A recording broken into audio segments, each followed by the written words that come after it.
spelling of my last name is Balls. They leave out the T, and it's happened multiple times. So I saw that you got the T in there, so that's great. that's kind of the important part, right? That's the way it goes. German names don't necessarily roll off the tongue. You know what I mean? But what the heck? And this is a great time to introduce the guest for episode 4 of the WTF Carbondale podcast. My most exciting guest to date for me personally, because I've never actually met this gentleman up until today, when he called me or texted me after Allie introduced us and said, I'd like to be on your podcast. And I said, absolutely. So today in studio we have Mike Baltz. Hello. Here I am. How did you get to Carbondale, Mike Baltz? How did I get to Carbondale? Well, I grew up in Millstadt, Illinois. There you go. Very good. Which is near Belleville. Mm-hmm. Okay. And I came to Carbondale the first time when I was about 10 years old. Mm-hmm. And I came and I stayed at, now, so you're 31. I think I remember that. You got it. And so I came, when were you born? Born in 1998. Oh, gosh. Yeah. So you were born in 1998? Oh, sorry. 1989. 89. Wow, Okay. That was bad. So I came to Carbondale for a birthday party. Okay. A friend of mine from Millstadt had they used to come down here and they had a pontoon boat and it seemed super exotic to me. And we did it overnight at the Holodome. Remember the Holodome? I sure don't. You don't? Where was the Holodome? It was on 13. It was right next to who Nance? The old Holiday Inn. It was a Holiday Inn, okay, but the it was Horizon Inn. Okay, cool. But I know. But it was a Holodome back then. Okay. And so that was my first time to Carbondale. And then the second time to Carbondale was 25 years later. And in the spirit of, how the wheel goes round and round, I had a job interview with the Nature Conservancy, and we had it at the Holodome. We had it at the Holodome, and it had been 25 years since I had been there. So I came to Carbondale from Columbia, Missouri, okay, with my wife and daughter. So now you're tying like another attachment of like you and Allie exactly. together now to Columbia, Missouri. Exactly. Missouri. Anyway, sorry, don't mean to interject. And I wonder when she was there. I wonder if we might have overlapped. So we came from Columbia, Missouri, and I took a job working for the Nature Conservancy. Mm-hmm. So my degree, my last degree, I'm an overeducated person, but is a PhD from the University of Missouri I studied birds. Okay. So I Is came that ornithology? Ornithology. Hey, I got a vocabulary. Ornithology. Remember when Allie said fluvial geomorphology? Yeah, no, exactly. I'm cashing out on that. I'm better with ornithology. Ornithology, you got that. So it's the study of birds, and I mean, I didn't get a degree technically in ornithology, but I studied birds. Yeah. So we came here in 2001 I started my job with the Nature Conservancy. Nice. I can go. No. I mean, we're going to go all sorts of directions, right. my friend. So I got here in 2001. And what I was thinking, when I had this whole hour to think about this podcast, between when I reached out to you and you said, sure, I'm free tonight. Right. I feel like I sort of missed I clearly missed Carbondale in its party heyday. Because that might have been in the what? 80s or 90s. Yeah, I mean, really, you go back as far as like really like core 60s and 70s. Yeah, like I mean, there has always been a proper like at every stage in Carbondale's expansion since the 1960s. Right, there's always been a party element to it. Like it's sure, been it's a college town, and it while it has faded simply due to a lack of bodies, really up until really early 2010s, it still had that right solid because party like when school was reputation. some of the most infamous Halloween parties? They were like in the late 90s or something. Oh yeah, absolutely. Yeah, 99 was. I mean, like I think the I just riot. missed it. Yeah. I just missed the riot. So I just missed which is okay because I came here, and I had a wife and a child. But you like to party. No.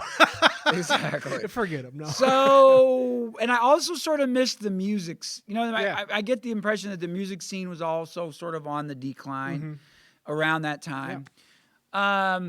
But, I caught the Bruce Weber years. Nice. Right? Like, so the basketball team was good. Are you a sports guy? You're like okay, so like the little bit that I could pick up on Facebook was that like you're a bodybuilder or something. Okay, so nobody wears that skimpy of an outfit if you're not like gunning for an award of some sort. All right, that's so everyone's gonna be flocking to my Facebook page now. That's what I'm looking for. They're gonna be like, woo. Well, here's the thing, Nathan. I'm this guy. I'm a kind of guy that I think is not uncommon in Carbondale, which is I'm not just one thing. Yeah. And so I came to Carbondale, freshly minted PhD. Yep. And I wanted to save the world, which I still do. And then about 10 years into that, I completely switched gears to personal training, which, we may or may not get into the why, but I did that sort of full time for about 10 years. And then I had a Jimmy Buffett dream. I had a dream about Jimmy Buffett in 2016. And I started writing songs. And so for the last 4 years, I've been working with, in addition to other things, Shaddy Frick. Yeah. Who's a local, the fun thing about this particular time slot right now was that Shaddy was supposed to be my interview this evening, but he was like, hey man, I got some other stuff come up. Really? I can't interview tonight. Can we push it out? So now you got to call Shaddy when we're all done with this and be like, hey, Shaddy, guess who got your spot on the podcast tonight, dude? What is this, Monday? He and I were going to record tonight at 7. Okay, cool. So he didn't double book us. Right, I was going to be a real jealous date there for a second. Right, wow. So anyways, I had this Jimmy Buffett dream, and I started writing songs. And so in addition to whatever else I've been doing, which for the last 2 or 3 or 4 years has been a combination of personal training, conservation work, and singer-songwriter. Yep. And I've made probably tens of dollars doing the singer-songwriter thing. Congratulations! So, thank you. I'm really proud. In musician dollars, you're nearly I'm really a million. proud of that. I whip out the first dollar, which is not far from the most recent dollar. But so yeah, that is, so I missed the music scene. But you're trying to revive it, which is awesome. Yeah, I mean that's just one thing. Like exactly. Here's the thing. I am a comedian stuck in a world of musicians who all think they're comedians. And so I, by nature of simply participating in an entertainment, right, industry, right, peer group, whatever you may call it, right? It's a mix of social scene and industry and everything kind of mixed together. I just have to do it. Like if I want to get on stage, right, and it's not a show of my own doing, and I want to like say things, I got to jump up and like MC for a show somewhere or something like that. So right. like I love it because ultimately it's nice to be around a bunch of other people that have a passion that you don't necessarily have, and you broaden your interests. Yes. And and then at the same time it's like, oh cool, I can be looked at as I'm a unique outlier in the music world because there's a bunch of people who play guitars, but there aren't a bunch of people who tell jokes running around. Exactly. And like nobody comes to see the opening band anyways. You know what I mean? So like you might as well be telling jokes because that's different. You asked me about if I'm a sports guy. I asked you if you're a sports guy. I did. Which sort of started that tangent. I mean, excuse me. I mean, don't go on me now, Mike. I know. Where's my mask? Let me take my temperature. I mean, like it's hard not to be a sports guy in a college town when the team's going good. Yeah. But my kids have played sports and I love watching them, but I'm not, like I won't sit around on a nice Sunday afternoon and watch football. Yeah. Like I need to be outside doing stuff. You got an earth to save.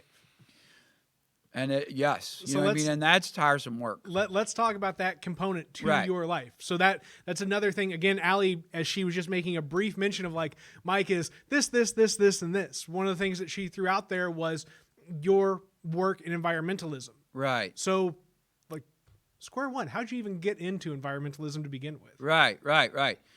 Well, I remember this, Nathan, when I was a world that wasn't on fire? 21 years old, plus or minus.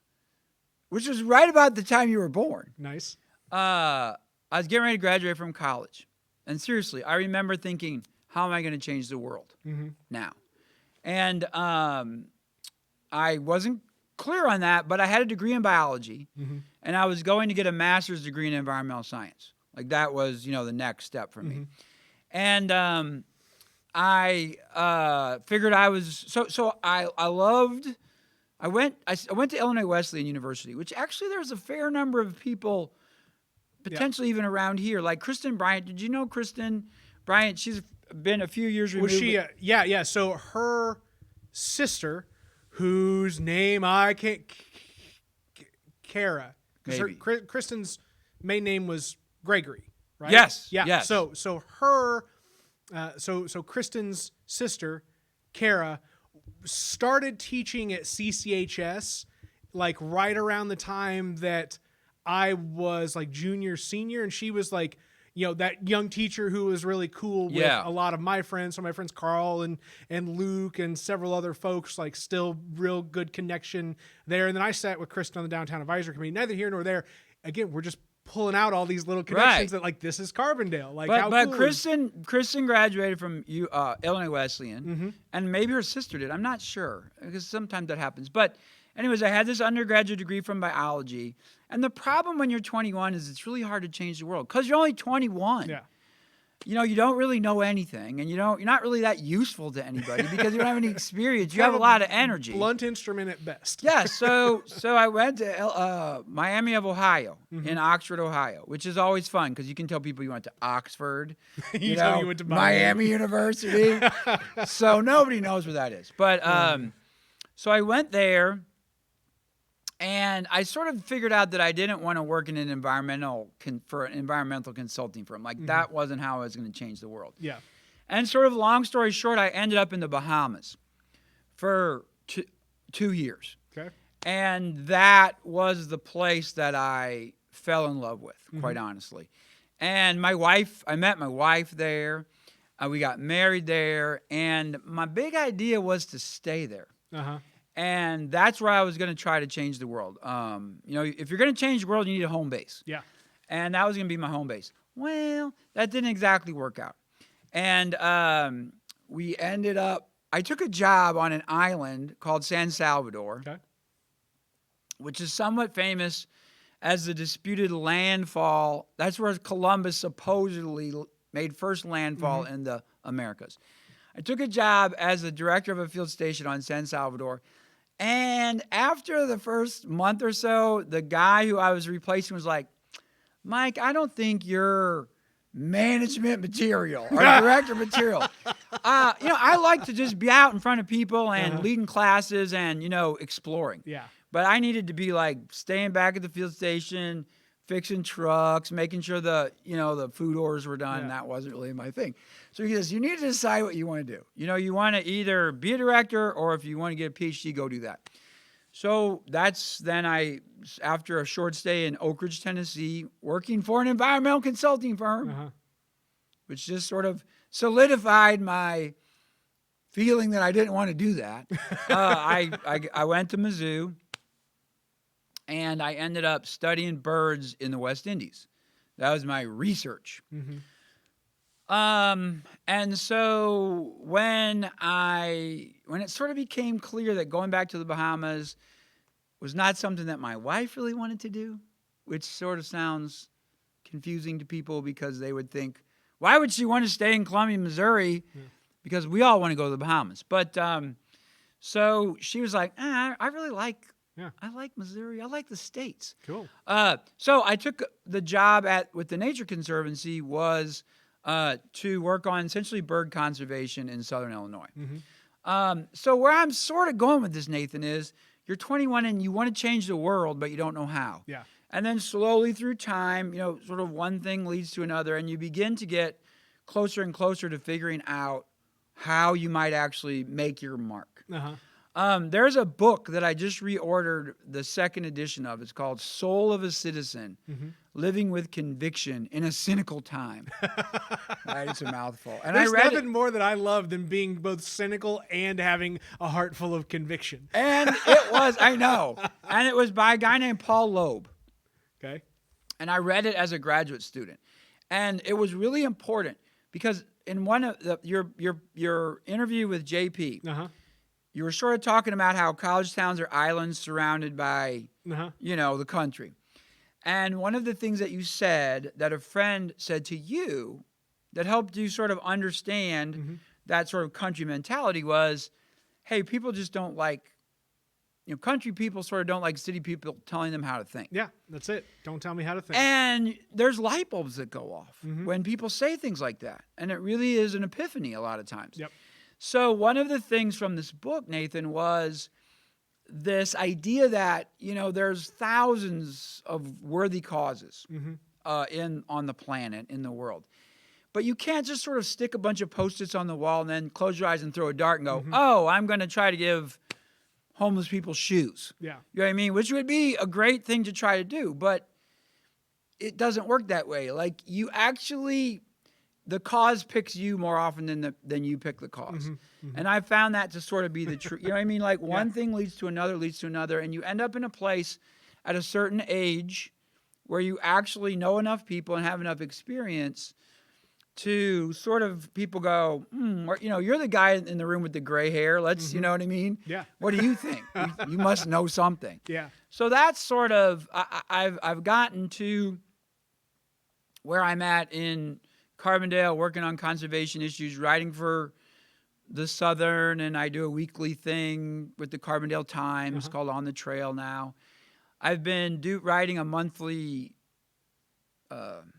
voiced feature for WSIU for a couple of years now too. So okay, yeah, all right, yeah, I've heard, I've heard it, like I've listened to it. I'm an avid, public radio listener. So like now it's all starting to click off. Like, so Kevin Boucher gives me this great intro, with his great radio voice, and I come on with my sort of not such a great voice, and I've just sort of, and they've given me a platform. And that's another thing that would be, say, for instance, great about Carbondale. I've got I can get on the local public radio station and once a month sort of give my commentary. I couldn't do that in St. Louis. Yep. I'd have to have all kinds of, I'd have to be all kinds of, halfway famous and. So the other thing I think you figure out, Nathan, as you get older is what you're good at. Yeah. You know what I mean? And you may not know what you're ultimately going to do, but you sort of keep going like, well, I'm not going to do that. I'm not good at that.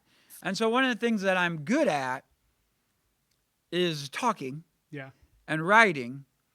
And, I've been told that I don't sound like I have a PhD. Which is a great compliment to me. To anybody that has a PhD that's talks way over people's heads. It's like, how do you make it digestible for somebody? Exactly. How do you impart? And I remember one of the graphics that I've seen about, what is a PhD really? And it's like, here's your bachelor's degree, here's your master's degree. And it's like, there's a little dot off your master's degree that's your PhD. That's like your hyper specialization within something. Right. And it just, it's hard to have a normal conversation with Joe Blow off the street about something that you've literally sunk a life's worth of effort into understanding, and being able to boil that into just basic conversational points that you and I can have. That's a skill. Right. So you've talked about Carbondale as a black hole in a loving way. In a loving way, absolutely. Gravity. Black holes have gravity. That's the key to. And they pull you in. And I feel like, again, one of the best compliments I ever got after I gave a talk to the Columbia, Missouri Audubon Society, somebody came up to me and said, well, you don't sound like you have a PhD. And I was like, great, thank you. I appreciate that. Yeah. And the other compliment was sort of like my exit interview when I was leaving Mizzou. The director of the School of Natural Resources said, Mike, I've never met anyone like you. You know what I mean? You are, again, these sound like backhanded compliments. He's like, you are, you're a mile deep. You know what I mean? Like that thing. You're an inch thick and a mile deep. Yep. And most PhDs are, they're like that wide, but they go down forever, into a deep hole. I think that's another great way to explain to people what is really a PhD. That's another way. It's drilling down, and potentially getting lost there. Yeah, I don't think you've been lost anywhere, Mike. I think you have always found yourself wherever you may be at any given point in time. You strike me as somebody that knows where you are. Well, you know, there's a saying about that, right? Wherever you are, that's some version of that's where you are. So yeah, don't. Yeah, I try not to take myself too seriously, and I'm interested in just about everything. Yeah. Ah, that's neat, man. That's like neat. stand-up comedy. I think that would be all. I'm really interested in that as a possibility. So like I want to have lots of experiences. Mm-hmm. You know, and my bucket list is full of experiences. And I don't mean like skydiving or how do I want to say this? Like not because skydiving is experience, but like I want to have like an exhibit of my photography. Mm-hmm. Like I want to be in a National Geographic magazine. So even if it's just like in the background, you know, I'd love to do a open mic at a comic night. You know what I mean? I'd love to do that kind of stuff because I'm not in my 20s anymore, Nathan. Mm-hmm. But I think Francis Bacon has this quote, like, I'll never be an old man because old age will always be like 15 years older than I am. So like, that's one of my pet peeves, even with like when I've done personal training, when I sort of took this shift towards being scantily clad on occasion. Have you given up on being scantily clad I already? have, I have. You do need to keep your clothes on for this particular interview. When I started lifting weights when I was 13 years old. Okay. And actually, I was a chubby kid, and Me too. No. well, I was a chubby kid, and I was a chubby kid in the 70s. Ooh, when being a chubby kid was not an easy You thing. stood out. You know, and so it was. So I have a soft spot in my heart. You know what I mean for chubby kids like that, and so it was the summer. I don't know, between my 7th and 8th grade year, and I just lost. You know, I lost weight, and I got actually really skinny. Like I think I might have had anorexia. I'm not being facetious. Not joking. Me and my sister both had a eating disorder. My sister went on to have full-blown anorexia and bulimia for years and years, and I started lifting weights, and that just sort of got me in a healthy zone as far as you know, with my body and eating and treating it well. So I did bodybuilding contests as a 15-year-old. This is like 1981. Right. I'm driving up to, you know, one of those suburbs of Chicago. You know, could be Naperville, could be Naperville. It was farther. It was right on Naperville again until somebody gets it. It was right on it wasn't Evanston, but it was somewhere up there. Anyways. Yeah. Doing these bodybuilding shows, and I wasn't taking steroids or anything like that. I didn't even know what they were. You know what I mean? And I don't have a great genetic structure, you know. So I never won any of these shows, but I wanted to be. That didn't stop me. I still wanted to be the next Arnold Schwarzenegger. Okay, because that's back when. So yeah, back when that was like a big deal. What was it like being in that world when it was like top of mind, like when bodybuilding was the thing? It was like on ABC Wide World of Sports. They would like literally have bodybuilding shows. Like it was very mainstream. I mean, you know, I was still in Belleville, Illinois. I mean, I wasn't in Venice Beach. But I'm saying that to say that, and I was in the Midwest. You know what I mean? Like there wasn't much going on. I would have been calling it Bell Venice at that age. I should, you know, sorry. You're a marketing guy. You know what I mean? I am, yep. I think some of the people that I went to school with, you know, referred to as Bell Vegas. Oh, but, yeah. Anyways, so I was doing this dead serious through like my first 2 years of college. My son, who just started college, he's at junior college at Lewis and Clark, and he's playing baseball. He's trying to play baseball. No one's playing, anything right now because of the pandemic, but. He was home for a week, and he's doing this. They're having to do this remote learning, and he was taking this biology class, and he's just sitting there vegging out and not paying much attention. I said, "Hey, after class, for the record, I got a C in general biology my freshman year, and so I do not expect you to get A's, just get a C. Yeah, I mean, at least get a C." And I'm saying that to say, like, I wasn't a great student. You know what I mean? Like coming out of the gate. I was focused on trying to be the next Arnold Schwarzenegger. So I go to like Mr. Teenage Illinois, in 19, whatever it was, when I was 19 years old, Mm-hmm. and I get like 5th place. I'm like, well, I mean, I'm clearly not going to be the next Arnold Schwarzenegger. So I better get serious about school, which is when I started to get serious about that. But so I was posing on stage back then. And then in my late 30s, I started to get the dad bod, and I was like, you know what I mean? It was not looking so great. It was one of those things where you get your license plate renewed. And you're like, And you're the same weight as you were, but it doesn't, you know what I mean? It's not distributed the same way. So I started working out again, and that, got my attention. I'm sort of like flashing lights and to a certain extent, and shiny things get my attention.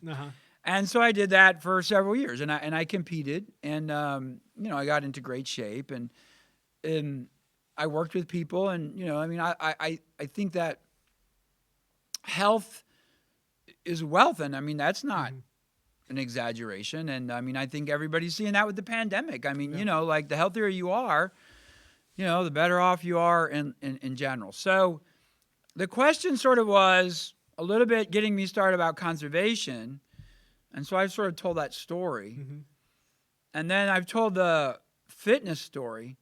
And what's really interesting these days, Nathan, something that's got me excited is that intersection between conservation and sort of health. And there's this new field of study coming out of Asia, and it's called something, I don't know, in Korean or Japanese, but it's called forest bathing. Okay. Have you heard about this? I sure have not, but I am all ears, my friend. Well, it's just this idea. So they call it forest bathing, and it's forest therapy. But it's this idea that there's a lot of health benefits to being in the great outdoors. Yeah. Which we sort of already, you go outside, you take a hike, you feel better. Yeah. I mean, at the end of the day, we're still animals. Like, we're not necessarily meant to just live in houses all structured up. No. And, electricity and this, that, the other thing. At the core of it, we're just mammals. Thank you. Exactly. I love that you say that because it's so true. Yeah. And evolutionarily and, through all these millennia, like hundreds of thousands, millions of years, we've tuned into the natural environment. We've never been indoors. Yep. So one of the things that I'm doing in addition to sort of, take off that hat and put this hat on and then change hats is I'm really trying to push this idea of, turning Carbondale into sort of a hub for this whole idea of nature therapy. Awesome. Because we're in the middle of a beautiful forest. We've got national, we've got state, we've got just private land abound. You're on it, man. We have this great university that has touch of nature and the whole Parks and Rec, and not to mention just the whole physiology and kinesiology and the forestry people. Oh, now Phil Anton's gonna watch this. I'm gonna have him on next. Well, I love it. You know what I mean? This is if it,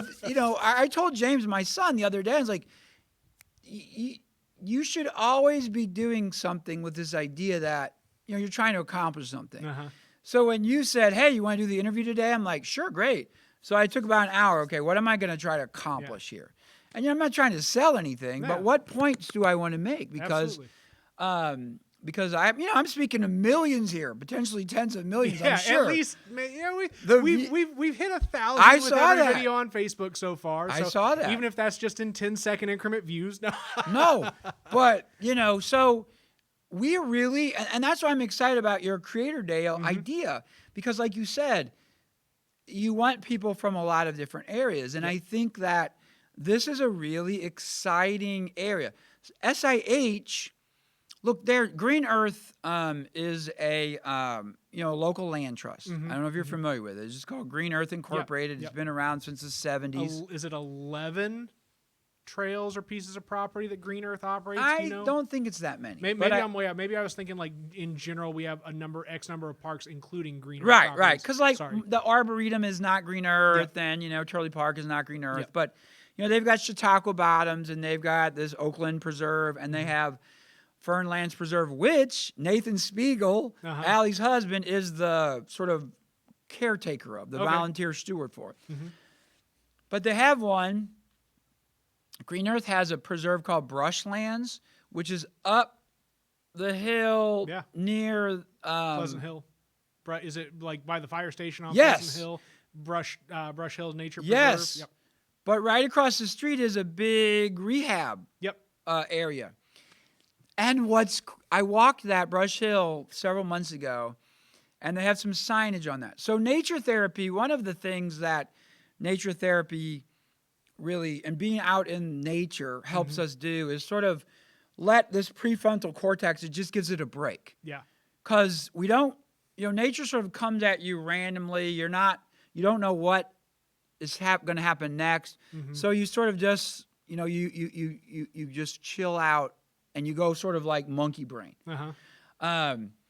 And so there's a lot of mental health benefits for time spent outdoors. I mean, it lowers your blood pressure and literally there's a type of cancer fighting, boost your immunity. I mean, there's a physiological benefit. There's physiological benefits of being outside, but the mental health benefits, even just getting into flow states. What getting into what? Flow. What is? Which is sort of like, let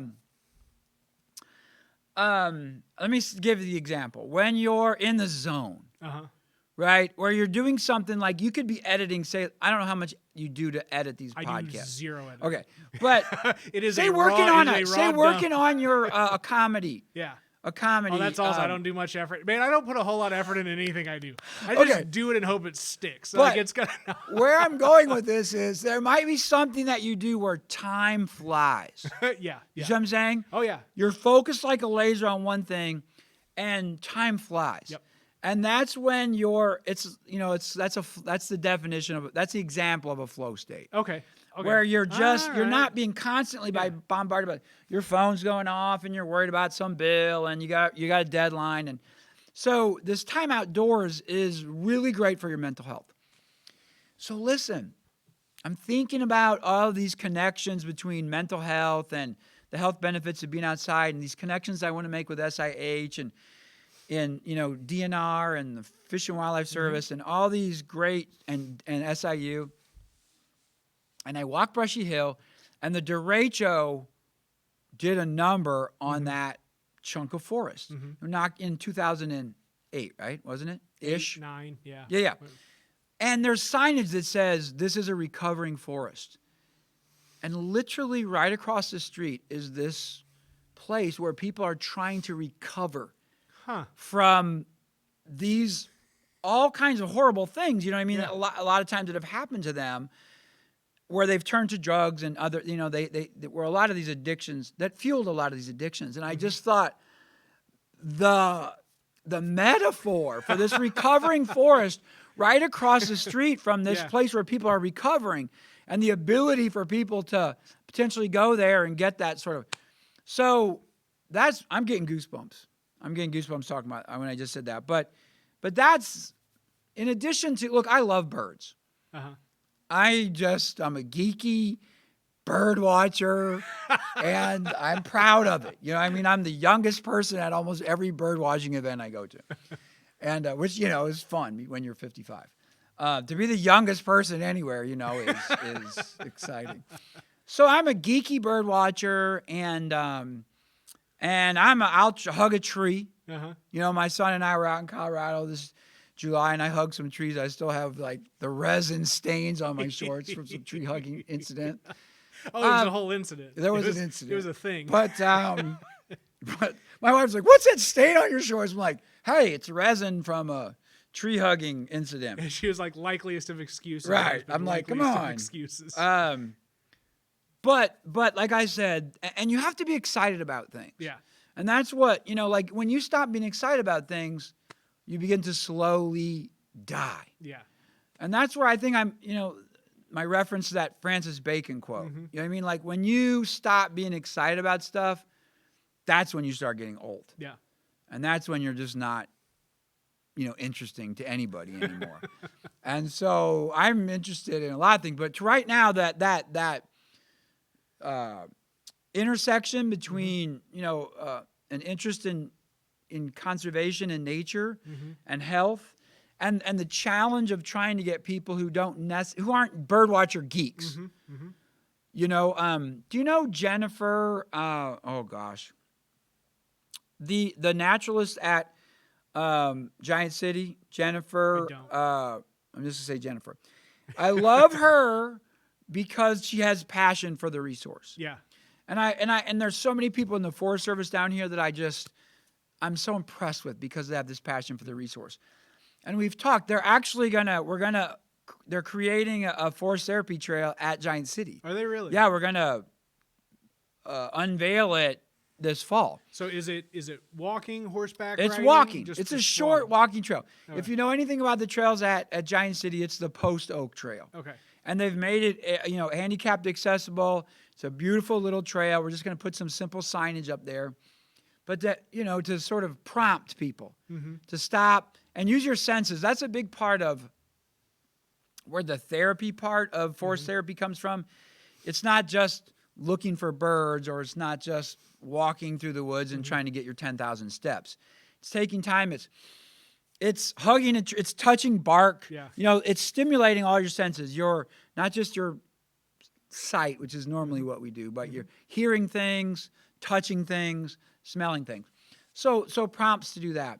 But Jennifer, I love the people at the Forest Service the same way they're trying to get people involved and interested in the forest, but they're always going to the same people and trying to get them put slight tweaks on. Well, we're going to look at mushrooms this week, and then we're going to look, and it's the same 20 people that come to these things. So the question is, if you love nature and our mother is hurting, okay, we need more people to care.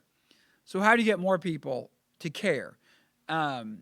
And if you can sort of say like, hey, it's good for your health. Yeah. And I mean, not just like sweating, but just literally going out in the woods and having a quiet moment is literally boosts your immunity, lowers your blood pressure, helps your mental health. Like love that about the woods, and then maybe, you'll see a bird and you'll get turned on to it that way. I love it. It was like, just get healthy. Then, if you get a bird, you get a bird. I mean, but it's so key. I myself, I grew up in a space. So I've been in Carbondale my whole life, but have always grown up like in the woods. Right, we lived just on the edge of town. Family owned all the land around. That type of stuff could just run through the woods. We've since sold all the land, but that's neither here nor there. I'm sure I can get somebody that knew my grandparents to come on and do the podcast. I can bitch with them about this at a later point in time. Right. But, and it's like I used to spend so much time outdoors, and now I don't. And like when I do actually go outside, even for like a minuscule amount, just into the backyard where it's kind of this shotgun setup with an abundance of trees on either side, and it just funnels me into nature. Like even just standing at my over the kitchen sink and just looking out into it and just absorbing like the feeling of nature, not the feeling of, well, here's this aggressive smell because I'm driving through town and I smell dust and I smell gas and I smell, whatever, or, I hear, the train, or I hear, the conversation of others around me, or, I see bright screens, or I see bright lights. Right. It's all, you remove all that crap and it's decompression. And I say that to say the value of that to, specifically folks like my kids. I've got a son who has diagnosed autism and a stepson who just hasn't gotten the diagnosis, but we're working towards it. And because of what I know with my biological son, right, I know it with my stepson. It's like that is a crucial component for them to be able to just understand themselves.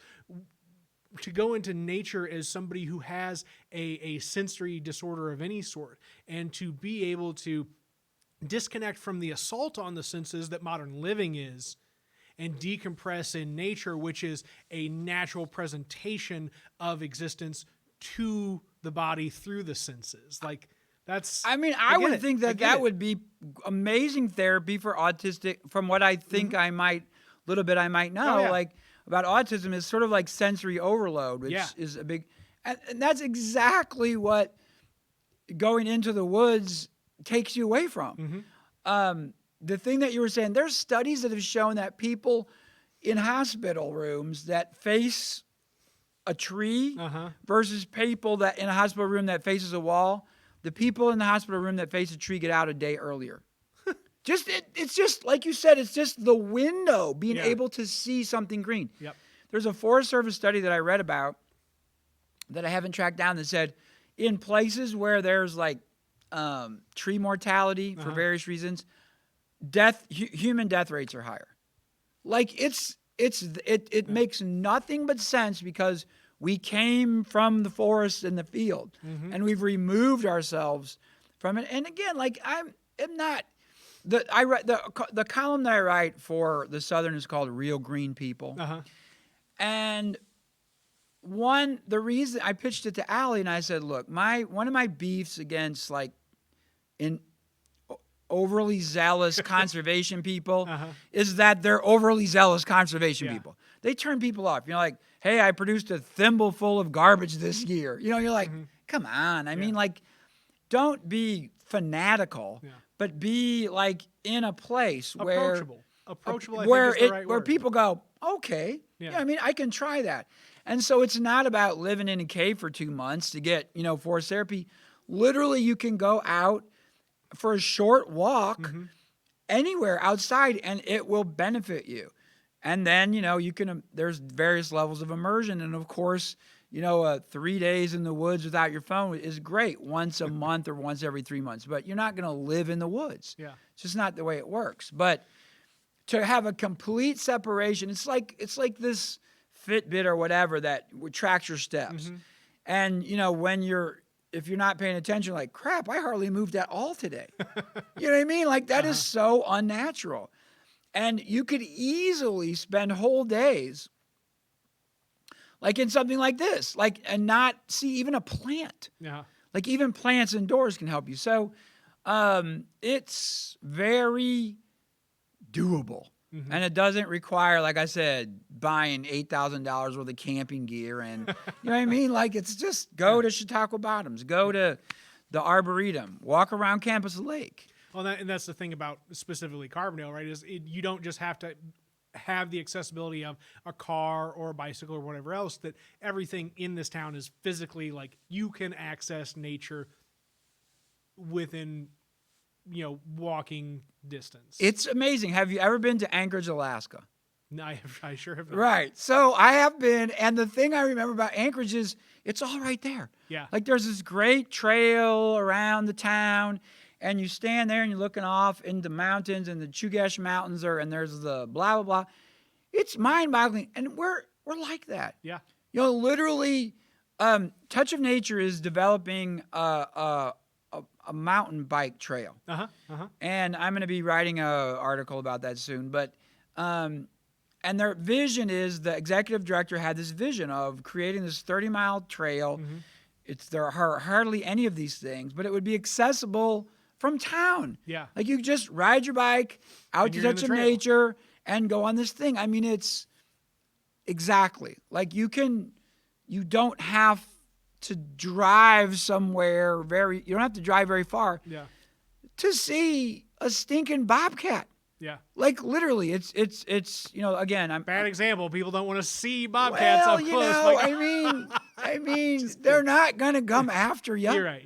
And I mean, they're not a mountain lion. No. That's just an example of, the wild awesomeness. I mean, a couple years ago, I was taking my son from the mall, and we were driving out to 51, and a bobcat just ran across the road. Yeah. I mean, how awesome is that? Yeah. That's where we live. So I'm glad you sort of brought me back to that, because, again, driving here, I'm like, okay, so I'll say how I got here, what I love about Carbondale, and sort of like my vision for, how I'm going to try to make this a better place. And again, that's what I love about Carbondale. I mean, like, I've spent I just was smiling because you're sitting there going, does this guy ever stop? No. This is exactly what I want the podcast to be. I'm constantly monitoring, like just looking around, making sure my levels look good, Right. making sure my timing's on point and other stuff. So anytime I'm looking away I got from you. Trust me, I'm all ears. I am you. locked into this conversation. I got you. So I have spent, partly because of the pandemic and other stuff where you just can't go out that much. Yep. I've spent a lot of time watching birds in my backyard. This is actually a big next series of articles and things I want to talk about, like backyard, creating like a backyard park. Yeah. Like appreciating your backyard park and just sort of pointing out some of the really cool stuff in your backyard. Even stuff that you see all the time, like lightning bugs or, swallowtail butterflies, and just digging a little bit and about how sort of like cool natural history facts about them. Yeah. I've seen almost 80 species of birds from my deck this month. 80 species of birds, including bald eagles. Of course, we got bald eagles right in Carbondale. And these cool warblers that are nest in Minnesota and are going to spend the winter in South America, on and on my deck. And now that you say this, right, and again, because I've got a nice little rural 2-acre chunk of land that's still just in town here, my wife saw an owl sitting on the solar panels last week, and probably, I don't know, 3 months ago when I was out in the backyard, I got video of just a very large hawk and like a smaller bird, not like a blue jay or like a robin or whatever, but like not quite a hawk, but definitely not a small bird. Okay. Right? So big hawk, like and loud, but like it was all white. I don't know what it was. So it was like the smaller one was like mostly blackish gray, and the large one that was being the antagonist was white. And Really? I just watched them fly You have around. video of this? Yeah, I'll show it to you. You didn't show it to me. Yeah. If I got to figure out like a way to format in to where I can like pop stuff up and like do media on the screen if we need to reference it during the podcast. Right. But I'm not that. That's okay. I'm not there yet. But I'm working towards it. So.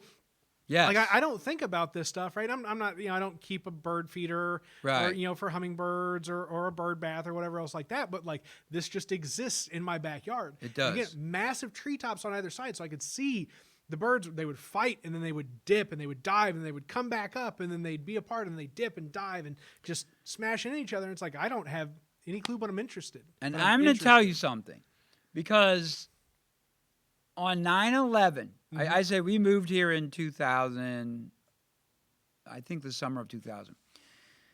9/11, 2001. I'm getting ready for work. Dun, dun, dun, dun, dun. I'm standing in my bedroom, and outside of the window is a big tulip poplar. It's called a tulip tree or a yellow poplar. Anyways, and in that tree was an American redstart. It's a little warbler that nests around here farther north, and many of them spend the wintertime in the West Indies.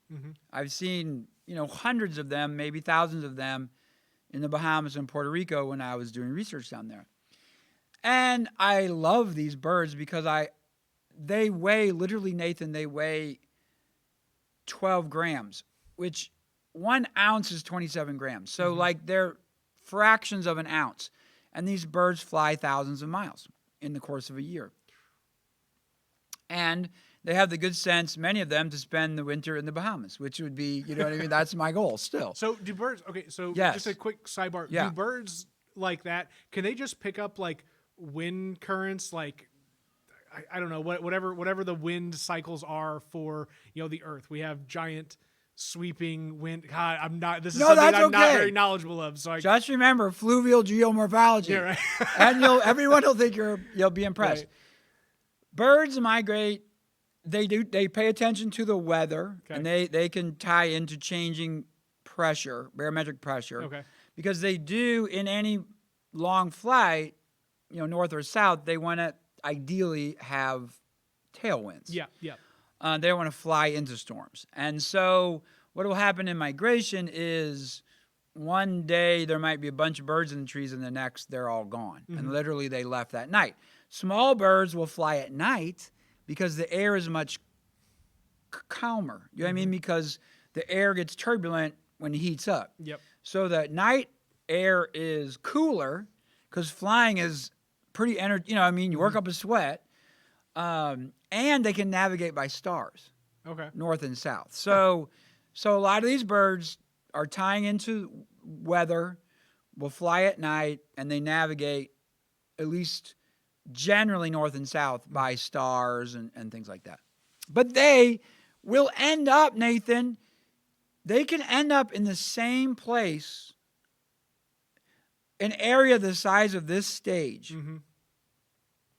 When I was studying these birds in Puerto Rico, which is and particularly a prairie warbler, which is, again, a little 9-gram bird, I would put up nets for these things. Mm-hmm. That's how you catch little birds, and put bands on them, Uh-huh. aluminum bands on their legs, and then little plastic combinations of color bands. Mm-hmm. So that if you see them again, you don't have to catch them. You can identify them by their And just know color that they're band tracking combination. food. Okay. I would catch the same bird in the same spot from one year to the next. So that means that bird was there in the wintertime, went back to somewhere in the States, and came back to that exact same place. Yeah. Which, you know, like we have a hard time, you know, with GPS telling us where to go to get to a place. So it's amazing. But anyway, the story is, so I saw this red start, and it just took me. I love migration, if you can't tell. Yeah. And I thought about the West Indies and some times that I've spent in great places. So I'm driving to work. Long story short, people are flying planes into buildings, and the news people are saying the world as we know it will never be the same. You know, it's pretty ominous thing to say, and it probably was true. But I thought, you know what? For that red start, nothing's changed. Yeah. It's going to spend the winter, maybe in Puerto Rico, maybe in the Bahamas, maybe in Mexico. It's going to fly back. And American red starts have been doing that through world wars, depressions, pandemics. And to me, I'm getting goosebumps again. That always helps ground me, because we can get caught up in this idea that we're so important. Yep. And it's good to be reminded that there's a cypress tree in the Cache River wetlands area that's 1,000 years old. Mm-hmm. It was 500 years old when Columbus landed on San Salvador. Mm-hmm. It's you know, we're just here for this short amount of time, and the stuff that really stresses us out, in the end, when you go hug one of those big trees, your blood pressure lowers and you get grounded. So listen, a couple days ago, a golden-winged warbler pops up in my backyard. I don't think I've ever seen one of these things. It's one of the more endangered little songbirds. There's maybe only 400,000 of them left, which sounds like a lot, but that's not that many.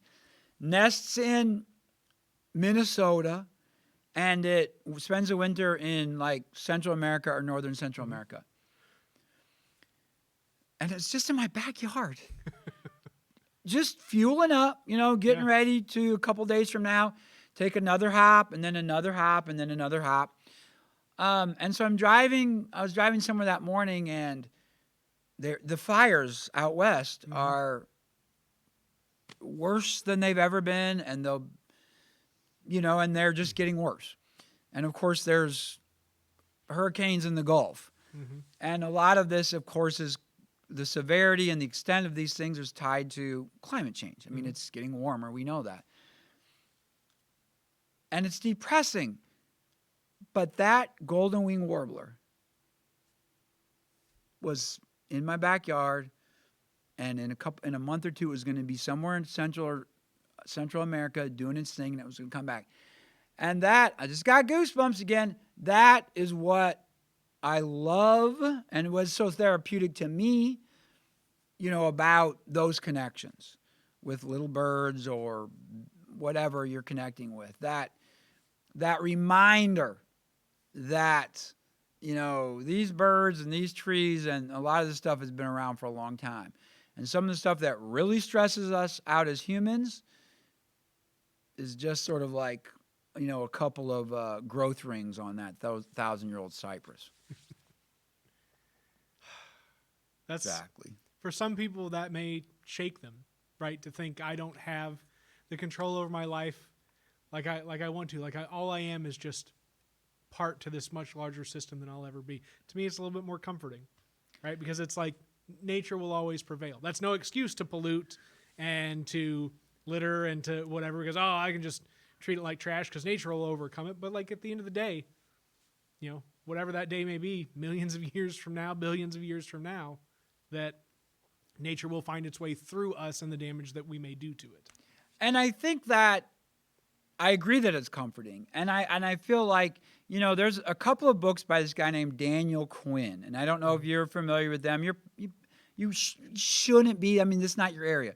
But a book called Ishmael and a book called The Story of B, the letter B. And the point sort of is, oh my gosh, I lost my train of thought. The point is that, our goal should be, we need to really be worried about saving the planet as human habitat. You see what I'm saying? Yep. Because there's a lot of stuff that'll be fine when we're gone. But you got kids, I got kids, we're going to have grandkids. Our goal is to really save the planet as human habitat. Yep. You know what I mean? Because we're not going to, no matter how bad we screw it up, there's going to be some stuff that survives. But it's going to be a cruddy place to live, potentially. A much cruddier place to live than it has been for a long time if we don't start, doing better. So like, it can be comforting to know that, life will go on after, we seem hell-bent on just, driving ourselves to the brink, but, hopefully we'll be able to turn the ship, and if we don't, I mean, there'll be birds. There'll still be birds migrating, over top of us as we have over the top of our houses as they've all begun to be. There's a book called The World Without Us, and it's this idea that, look at Chernobyl or something like that. When you just back away from that, 50 years later or ish, things are just being grown over and nature is taking over. So and Fukushima, I know NPR did a piece on Fukushima here just last week, I think, and it's very, very similar concept. Now, granted, there are some components of the fact that there's been a nuclear meltdown there that will, obviously change some aspect of the animals there or whatever it may be in terms of their molecular structure, but like, nature will find its way to grow back over it and reclaim the ground which we have scarred. There's a great book by Kurt Vonnegut, and I'm not like a big literature guy, but it's called Galapagos. And the premise is, Nathan, that this group of people come together somewhere in Ecuador. That's the stepping off point if you're going to go to the Galapagos. And they're this sort of interesting collection of people from all over the world. And they go out to some island and they get stranded. Meanwhile, back on the mainland, something happens and humans basically go, they go extinct. So some of the only people that are left, because they avoided what was happening on the mainland, it was like a big fertility decline. Okay. Were these people on this island. And so the book sort of ends there, but then the last chapter goes back to this island 1 million years later. And the people have essentially become marine mammals of sorts because they've had to adapt to their environment. And so the point is, life oftentimes will go on. You know what I mean? And we, personally, I like it the way, I sort of like this. I like tigers and polar bears and golden winged warblers and a lot of the stuff that we have. And I want to, work hard to try to keep them around. You're not trying to figure out what the new thing is that evolves next. you're perfectly pleased with the way that like things what we have point. here. You know what I mean? We need to get in a time machine necessarily and, go See a million years in the future. dinosaurs. I don't want to.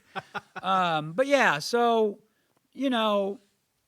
I would say this, to bring it back to, so what can we do, right? Living with conviction in a cynical time, I think that we can all do something. Yeah. And we shouldn't throw darts at all the Post-it notes on the board. There's something that, what you're doing is potentially gonna just catalyze a bunch of other things. Mm-hmm. And you may not be saving tigers, but you're doing your thing, and you're part of the deal. And as part of this Real Green People article series that I just reach out to people who are real people. They're just doing cool stuff. And I say sort of like, what makes you hopeful? So Stephanie Eicholtz, to bring it back in a way to Green Earth, she's the executive director of Green Earth, and I did my feature on her recently. And I say, like, what makes you hopeful? Because without hope, you know what I mean? You got to have hope. And so I think that for me, what makes me hopeful is young, smart people who are trying to save the planet. Yeah. And there are a lot of them. And, we are all sort of trying to, turn the ship together. And that's the only way you do big things. Yep. And so that makes me hopeful. One of my favorite all-time quotes is a Margaret Mead quote. She was a female anthropologist. She said, "Never doubt the power of a few concerned citizens to change the world. Indeed, it's the only thing that ever has." And I think that's sort of what you're proposing to do with Create Dale. Yeah. I mean, that's what Carbondale Springs trying to do. Yeah. I mean, that's what anybody who's trying. Jessica Ali? No. Jessica Lynn. There you go. She's Thank with Yep. New School, not New School, but she's with Libre Unschool.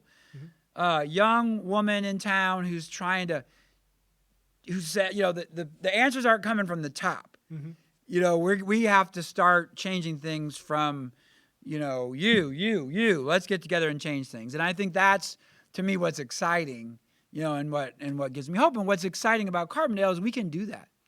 Yep. We can create like this community that's relatively self-sufficient in food, and we have all this cool creative people, and we've got smart people who are creating drones in their apartments. You referenced somebody who did that. Like, we can do this. We can create it's already cool. But now we got to make it be workable. We can really create something special. Yep. You nailed it. That's it. That's how you end a podcast right there, my friend. Mic drop. Bam. Oh, man. And with that, ladies and gentlemen, episode 4 is in the books. Special thanks to my first guest that I had no connection to. My first introductory guest. I'm going to have to find the right way to describe, interviewing somebody who I've never met before. But Mike was that first person, and we'll find a way to describe him at a later point in time. Have a good one, everybody. Take care.